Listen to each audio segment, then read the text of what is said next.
All right, everybody, how's it going? Welcome back to Coins, Rolls, and Varieties. JW here. We're going to be working on the 8th episode of the my Lincoln Challenge series. Right now, I am in the process of looking for a Lincoln that is worth more than 15 and realized, with a premium that more than $15. And I get that $15 figure from the 7 boxes of bank boxes I went through to find $15 in silver. I did, I believe, I did 3 or 4 half-dollar boxes. I did a couple of nickel boxes. I did a quarter box and a dime box. From all of those, I found a total of around $15 in silver. No varieties. I did find a couple in the Jeffersons, but nothing is really BU, you know what I mean? So I'm not sure about those. But that's neither here nor there. I'm solely focused on the Lincoln boxes for now. So I'm gonna go through as many pennies as it takes to find a one Lincoln with a premium attached to it that could possibly get me as much as that silver's worth. Following that one, I'm going to be going further looking for a Lincoln to start with worth more than $50, a variety. Any variety or key date whatsoever. I don't know what the likelihood of me finding a key date in one of these boxes are, but I'm sure it's happened, you know, but I'm not really expecting one of those before I find the variety. And as I'm going forward with the $15 premium and the $50 premium, also going to be specifically looking for the 1999 Mule Clash. Once we find that $15 coin, we're going to probably put it up on my eBay and see if I can sell it. So I'm probably going to be a little bit picky about that variety. I'm going to want that coin to have some quality behind it. So I'm going to jump right on in, start ripping these open, and seeing what we can find today. Hopefully everybody's having a great day. I appreciate everybody's support, continuing to watch these videos. Please like and subscribe. The faster I gain subscribers and likes and views and all that stuff, the quicker we can grow together and start using whatever goes into this channel back into the channel. To buy audio equipment, number one, because I've been told that it's hard to hear me, and I apologize for that. Already a wheat penny, very cool, 51 Denver. So we're going to be looking for a over mint mark on that one. So yeah, so please don't forget to like and subscribe. I genuinely do appreciate it if you guys would do that for me. It's completely free. Also, if you feel like getting into the stock market, please check my the drop-down description for a link to Webull. You get, I think, something like 6 free stocks for signing up. I think you might get free stocks just for signing up, but if you open a brokerage account and link your bank or whatever, it's totally legit, totally safe. You'll get 6 free stocks. They might ask you to make a deposit, but I wouldn't deposit more than $1. That, you know, if you have more to deposit, that's one thing. But if you're like low on money and you're just looking for those free stocks, just put $1 in there. And when it settles and your stocks settle, just put it back in your bank account. And that's a pretty cool one. So we're gonna have to look at that. They could have used a reverse electroplating to get the copper off of that. Possibly an error. People do like those, so I'll be looking at that closer. And okay, so let's just go on rolling here. So far we found three wheats in the previous previous hunts, previous episodes of this box right here. So that's nice. We just added our 4th, so hopefully we find more today. I'm expecting between 10 and 20. So far we only have 4 and we're down to about 15 rolls to go.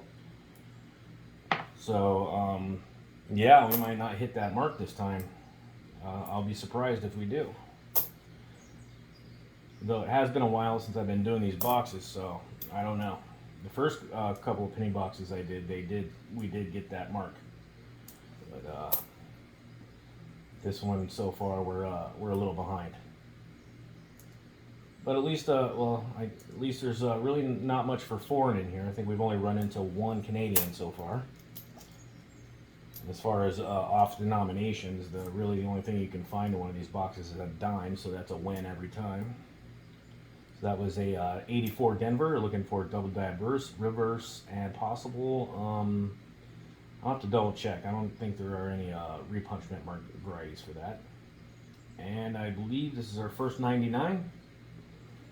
So that's cool. We're already running into a 99 and a 71, looking for the averse double die. That 71 is hard to find. I've been looking for that thing forever. I'm sure we all have, though. I'm sure we're all looking for the same ones. 69S double diverse, the 71 double diverse, the 72, the 55. All those big, all the top pops. And a Canadian, because I opened my mouth and said something about a Canadian. We run into a Canadian. Why is it when I say a 55 double diverse FS101, I can't just flip a coin over and it be there? What's the difference? That would be nice, right? If I can make other ones up here, why can't I make the harder ones to find up here? And an 83 Philadelphia, looking for averse double dies, reverse double dies, and off planchet. Looking for one of those to be on a planchet that weighs 3 grams. 86 Denver. Looking for a averse double die and repunchment marks. 80 Denver. 92, but we need that to be a Philadelphia. 2 of them in a row. Ooh, that's a pretty 18. Get that one. And a 22. Not very many 22s in here, though. Now watch, it'll be every other coin now. What's this one? 97, looking for the FS101. I believe that's the designation for it. It's weird. Some of the Lincoln varieties, where there's only one variety in the cherry picker's guide, they're like FS103, as if there's a FS101 and 2 before it, but there's not. So I don't understand how that works. Really nice. Those 6s, I want to look at those, even though they're Denver.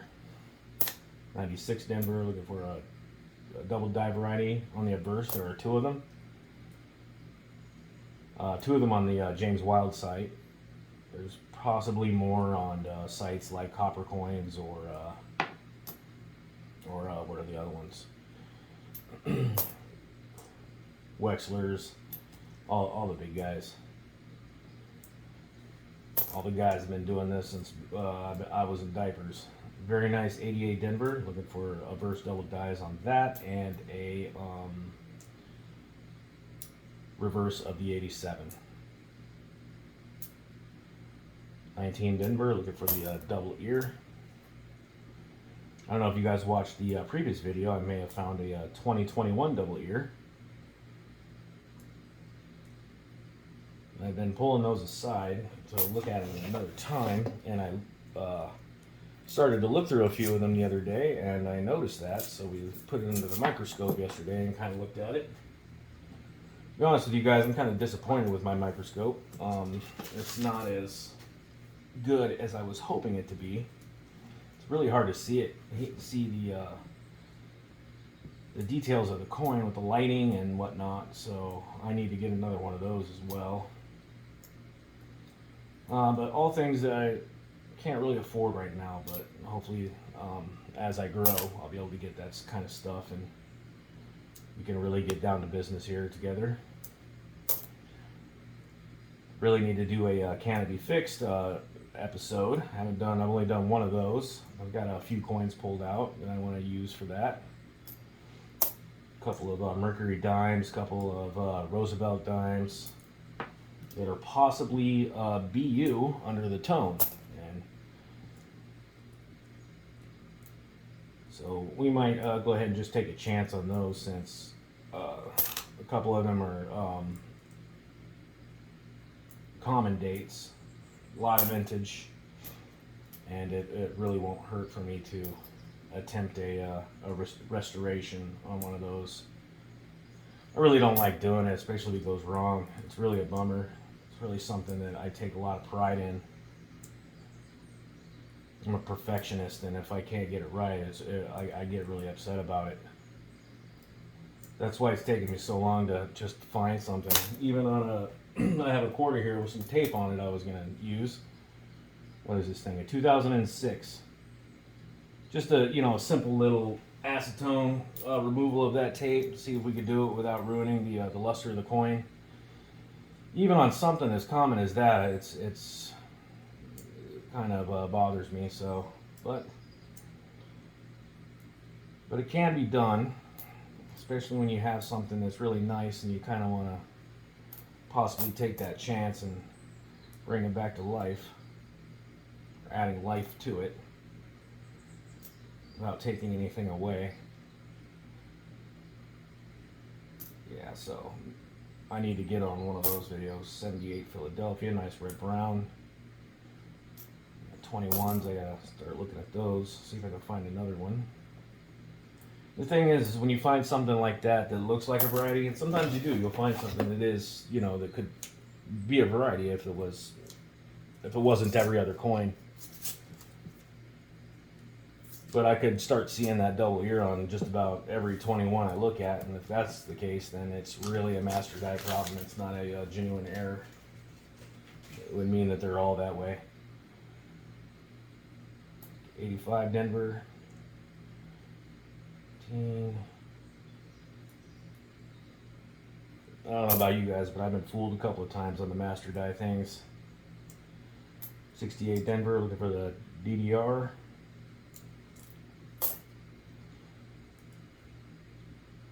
Ooh, that's a beautiful 85 Denver, man. I don't think there are. Might be a double diverse for the 85, but I think it's all mint mark. So hopefully that there's an RPM on that one. Holy moly, that would be a score. That'd be a really good find. And we'll get a close up of this one, so you guys know what I'm going on about over here. Okay, 2015 to 81. We're down to one roll after this one. 80 Denver, quite a few 80 Denvers in here. These last couple of rolls. 99 and another 99, all Denver though. 2002. 1993 and a 2022.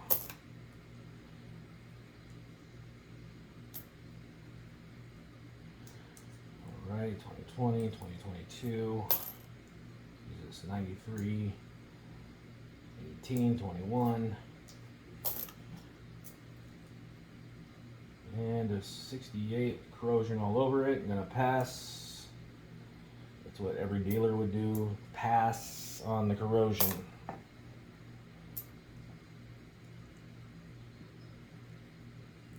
Yeah, they pretty much pass on all corrosion unless it's a key date. And I'm not talking about variety key date. I'm talking about, well, I guess it wouldn't, like a 55 BDO. They probably wouldn't. They'd look past it for sure. One thing about corrosion is there's really nothing you can do about corrosion. But they do attempt it, and they end up with a coin that looks like it's been melted with acid. 95 Denver. So if you have a corroded, you know, key date or variety, I really wouldn't make it any worse by attempting to get it off.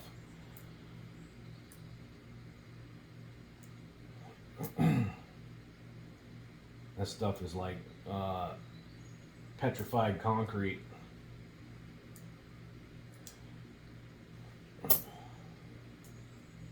'73S, look for the double die on that one, and 98, looking for the white AM. 19, looking for the double ear. 94, 14, 21. That one's a little bit too circulated for me. 70 Denver, looks like it's been sandblasted, so I'm going to pass. 64, might just be a little dirty, so I'll look at that one. 16, 93, 12, 2009, but it's a Denver. 17, very nice 21. 21, 21.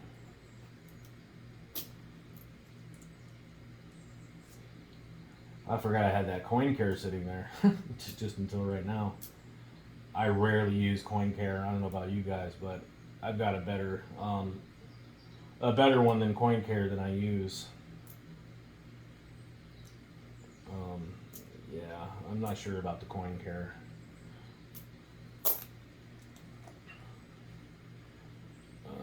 2020, is that a Philadelphia?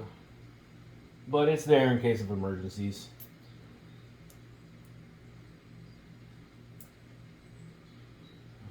21, 19. Nice rainbow 21. Hopefully that's a double ear. Genuine double ear variety. 18 and wait a minute, was that a 99? Sure is. Is that a D or a hole? That's a D. Alright, so we have quite a few to go with, about 60% of a roll here. So I'm going to pause it real fast and we're going to take a look at these and we'll get some close-ups. Alright, welcome back everybody. Didn't find any varieties that I'm sure of. This one is possibly the a DDO. But I'm going to need to look for dye markers before I put it in the microscope. It's a very, very light extra thickness on In God We Trust and Liberty with notching in the lower right corners. But so I'm going to look for dye markers on that before I even throw it in there and for all of us to look at it just to make sure. And if it is, then we'll go over it in the next video. The 99, unfortunately, is not the Mule Clash. What is this, like the fifth one? But I mean, at least we're finding them, you know. It could be worse. I could not be just not finding 99s at all. All right, the wheat penny find of the day. The 51 Denver, not bad looking. Still looks original. I don't see any old cleanings or anything like that I can, well, I don't know. Maybe I'll have to look at that reverse one more time. But it looks like it's around low VF, maybe even fine. With that wear on the cheeks and the state of those wheats on the reverse. Let's go ahead and take a look at this one. This is the 2003 Denver. It's missing some copper right there in the middle and some on the reverse. Part of me thinks this is somebody did some reverse electroplating on it. I forgot what it's called. It's something along those lines where they hit it with a current and it blows the copper right off the surface of the coin, or they use the copper in some way, and that's the result. I'll have to look at genuine examples of this if there are any, or they might all just be that. Some people do like these though; they do collect them. So maybe if I get enough going, I can just put that up and list it as PMD, just so everybody knows it's not a real mint error if it isn't. Now here's another 80 one in mid-high 80s, 1988 Denver. I mean, look at the mint state of this thing. And I just pulled it out of a box. I mean, that's very near 64. I mean 65. Full red, beautiful luster. There is some break on the obverse though. Seeing some luster break up in this area, those lines right there. Right, let me try to focus this thing in a little better. What's going on here? Yeah, this the break right up here, right there. So I'm thinking probably around 64, maybe even 2 red. But it is not the reverse of the 87 or the double diverse or an RPM. It did look questionable at first, but it is not. And then the 85 Denver, that is also not an RPM. And no double diverses for the James Wild site, so I'm going to look at the others, because it does look like there might be a little bit of extra thickness on Liberty there and in God We Trust. So I'm just going to go ahead and double check the other side, see if I can find anything for this one, because it's a really pretty coin. Also full red. Actually, if I tilt it just right out, yeah, never mind. There's a mark right here. Let me see if I can. My hand's kind of shaking right now for some reason. I think I need to eat. Get this thing to focus. Yeah, there's a little bit of fingerprint right there, and then when you're looking at it with the naked eye, it's darker in color, so they will red brown it because of that. A red can't have any marks on it, or I mean any color distortion anywhere on it. Even if the whole coin looks red and there's just one little spot on it that's, you know, off color from red, it'll be a red brown. They won't grade it red. But that's it for today. No double dies, but we did find the wheat, so we have 4 now. And we're down to 10 rolls, no 99 Mule Clashes, and really no varieties to shake a stick at. But I'm going to also look into the 2021s, and maybe I can find one that's a little bit nicer than one I found. Maybe it is a genuine double die, and maybe we can get a premium out of that around $15. So thanks for watching. Please don't forget to like and subscribe, and I'll see you guys for the next 10 or the next 5 rolls.